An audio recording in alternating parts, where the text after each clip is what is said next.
వృషభ రాశి వారి యొక్క ఫలితాలు. ఈ నెలలో మీ గోచార గ్రహ గతులు కనుక చూసుకున్నట్లయితే చాలా అనుకూలమైన ఫలితాలే కనపడుతూ ఉన్నాయి. ముఖ్యంగా డబ్బుల విషయంలో అవసరమైనటువంటి ఖర్చులు, అవసరమైనటువంటి అంటే గతంలో దాచిన డబ్బుల దగ్గర నుంచి అప్పులు చేసైనా సరే ముఖ్యమైనటువంటి పెట్టుబడులు పెడతారు.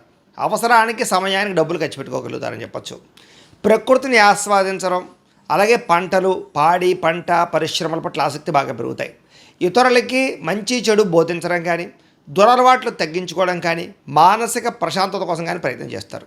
సినిమా, టీవీ, మీడియా రంగాల వారు కూడా అనుకూలమైన ఫలితాలు, ఉన్నతమైన ఎదుగుదల, అభివృద్ధి బ్రహ్మాండంగా కనపడుతుంది. పితృపూర్వక ఆస్తులు సంక్రమించే అవకాశాలు ఈ నెలలో ఎక్కువగా కనపడుతున్నాయి. సేవా కార్యక్రమాల్లో చక్కగా చురుగ్గా పాల్గొనగలుగుతారు. అనారోగ్య సమస్యల నుంచి బయటపడడానికి చక్కని ప్రణాళికలు వేసుకుంటారు. దీర్ఘకాలిక రోగాలను వారు కూడా ఆరోగ్యం పట్ల శ్రద్ధ పెట్టడము, ఆహారంలో మార్పులు తీసుకురావడము, కార్బోహైడ్రేట్స్ తగ్గించి ప్రోటీన్, ఫైబర్ ఫుడ్, సమతుల్యం ఫ్యాట్లు తీసుకోవడంతో పాటుగా మితాహారాన్ని తీసుకోవడము, ఎక్కువ నిద్రకి ప్రాధాన్యత ఇవ్వడం, రాత్రి తొందరగా పడుకోవడంతో పాటుగా వ్యాయామం పట్ల శ్రద్ధ పెట్టినట్లయితే మీకు ఆరోగ్యంలో బ్రహ్మాండమైన మార్పులు ఈ నెలలో రాబోతున్నాయి. ప్రైవేటు ఉద్యోగస్తులు కూడా ఇబ్బందుల నుంచి చాలా శాతం తగ్గగలుగుతారు.